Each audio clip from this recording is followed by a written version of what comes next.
மகளிர் உரிமை தொகை ரூபாய் 2500 வழங்குவது குறித்து சில முக்கியமான அறிவிப்புகள் மற்றும் புதிய தகவல்கள் வெளியாகிருக்கு. அவை என்ன அப்படிங்கிறது தான் இந்த வீடியோவில் பார்க்க போகிறோம். ஸோ முடிஞ்ச அளவு வீடியோவை ஸ்கிப் பண்ணாமல் முழுமையாக பாருங்கள். அப்போ தான் என்ன சொல்கிறோம் அப்படிங்கிறது தெளிவாக புரியும். மகளிர் உரிமை தொகை திட்டத்தில் புதிதாக இணைய விரும்புபவர்கள் விண்ணப்பிக்கும் முறை மற்றும் உதவித்தொகை உயர்வு குறித்த தகவல்கள் தான் இப்போ வெளியாகிருக்கு. இதுவரைக்குமே மகளிர் உரிமை தொகை பெறாதவர்கள் மற்றும் புதிதாக விண்ணப்பிக்க விரும்புபவர்கள் இணையதளம் வாயிலாக முதலமைச்சரின் தனி பிரிவில் மனு அளிக்கலாம் அப்படின்னு சொல்லியிருக்காங்க. இது மட்டும் இல்லாம இ-சேவை மையங்கள் மற்றும் வட்டாட்சியர் அலுவலகங்கள் மூலமாகவும் தகுதியான சான்றுகளுடன் விண்ணப்பிக்க வசதி செய்யப்பட்டுள்ளது.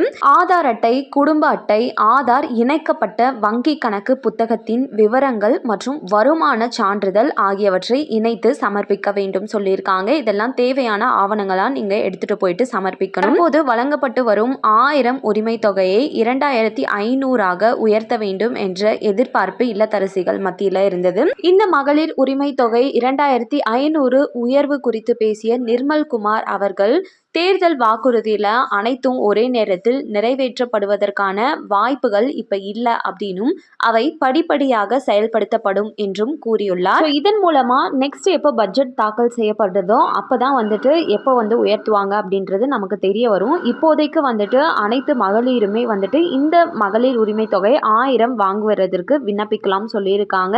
இது மட்டும் இல்லாம நீங்க மக்கள் குறைதீர் முகாம்ல வாரம் திங்கட்கிழமையில நடக்கக்கூடிய அரசு அலுவலகங்கள்ல கலந்து கொண்டும் இதற்கு விண்ணப்பம் செய்யலாம். தேவையான ஆவணங்களோடு உடனே இதற்கான தீர்வும் அளிக்கப்படும்ன்றத அறிவிப்பு வெளியிட்டிருக்காங்க. இது கூடவே பாத்தீங்கன்னா மகளிருக்காக நிறைய விதமான அறிவிப்புகள், சலுகைகள், இலவசங்கள்னு சொல்லி இந்த பட்ஜெட்ல வெளியாயிருக்கு. அவை என்னென்ன அப்படின்னு தெரிஞ்சுக்க இந்த வீடியோ எண்ட்ல டேக் பண்றேன், முடிஞ்சா செக் பண்ணி பாருங்க. கண்டிப்பா இந்த அறிவிப்பு அனைவருக்கும் பயனுள்ளதா இருக்கும் நம்புறேன். மேலும் அரசாங்கம் அறிவிக்கிற அனைத்து உண்மையான அப்டேட்களையும் உடனுக்குடனே தெரிஞ்சுக்க நம்ம சேனலை சப்ஸ்கிரைப் பண்ணிடுங்க. வீடியோ பயனுள்ளதா இருந்ததுன்னா மறக்காம ஒரு லைக் பட்டனையும் தட்டி விட்டுருங்க. நன்றி. மீண்டும் அடுத்த வீடியோல உங்களை சந்திக்கிறேன்.